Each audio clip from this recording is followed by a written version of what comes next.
But first, Christmas is just 2 days away, and it's a day that we celebrate the birth of Jesus Christ. But of course, there are always some Grinches like the Darebin Council in Victoria that just want to pretend that it's not a religious holiday, that Christmas doesn't really exist, and refuse to even acknowledge the key word, Christmas.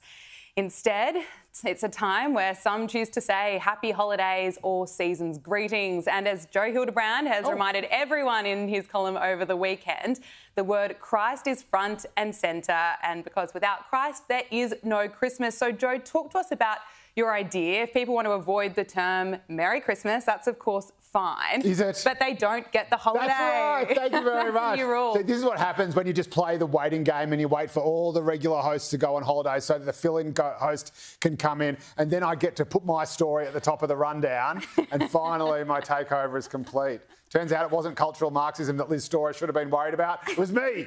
But yes, no, I am filthy about this. I don't get outraged very easily. And to be honest... Really? I'm not. No, I get hysterical and have extreme moral positions on otherwise unimportant things. But I don't get outraged. I don't get this. But you're outraged about this? I am just... It's just so dumb. It's just so incredibly dumb. And the more I sort of thought about it and the more I wrote about it, the dumber I realised... It was. Are you getting dumber as you're writing? Firstly, obviously, that's right. I was getting smarter. Everyone around me was getting dumb. But firstly, it's Christmas, right? So the clue's in the name. It's Christ's Mass. It's to celebrate his birth. That's the only reason it's there. That's the only reason we have a public holiday. Now, if you want to start a campaign, go around wishing people Happy Yule Day or Happy Saturnalia, because the Christians kind of stole a few dates from other religions and sort of plonked their own on it, that's fine. But to just pretend...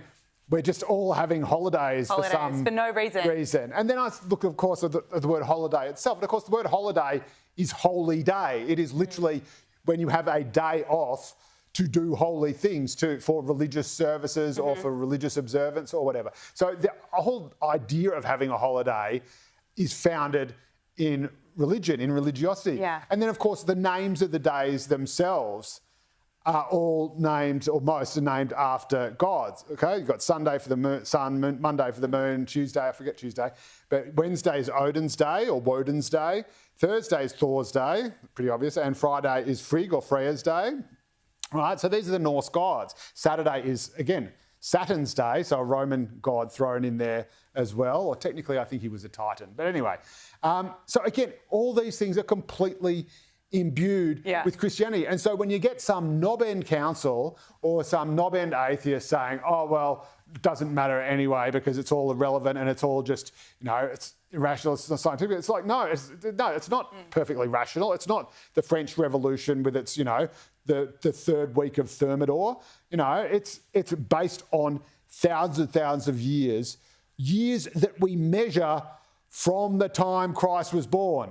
Or at least the time we thought he was born. We got that wrong. But, we still measure it. Like, that is the starting point for the Common Era. And yet they still changed the name Anno Domini to the Common Era because we thought, we've got to get rid of Jesus. But you're still measuring the years from when he was born. So he's still kind of... Makes no sense. Freya, what do you make of this? Do you support Joe's idea that you don't get the holiday if you don't say Merry Christmas? I think that's a great idea. And my other issue with this is I'm sure these councils would have no issue saying Happy Diwali, Happy Ramadan, Merry Eid, all sorts of other religious holidays. But when it comes to Christian holidays, everyone's like, oh no, we can't possibly be a Christian country with a Christian heritage and Christian foundations. It's just like, well, why the double standard? If you're going to go totally secular, totally atheist, no holidays, okay, then cut out every single other multicultural holiday that you like to celebrate and virtue signal about as a council.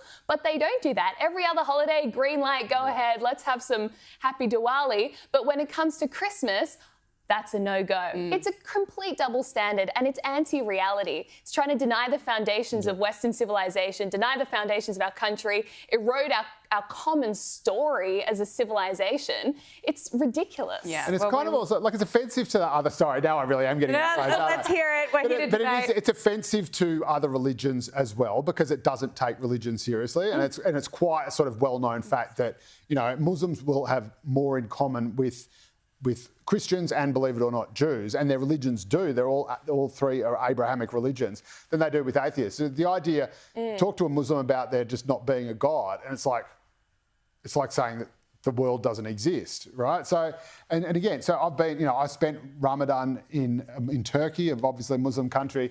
The idea that you would go around and not say happy Ramadan, but instead say, season's happy greetings. Summer, season's greetings. Like, makes no they sense. would look at you as though you had two heads. But you know what this says, right? I think this is just symptomatic of the broader leftist elite that is fundamentally ashamed and embarrassed about our heritage and our foundation as a country. That's what it is. They're embarrassed that we're a Christian country, which I think is completely absurd because we should be proud. Christianity, the message of Christmas, is the most inclusive religious message, perhaps among all sort of religions imaginable. Like, Christianity has revolutionized the world, and many of the human rights advocates and activists that I'm sure these people look up to were Christians themselves. The women's right to vote, all sorts of things championed by Christians. We should be proud of this fact, not try to erase it.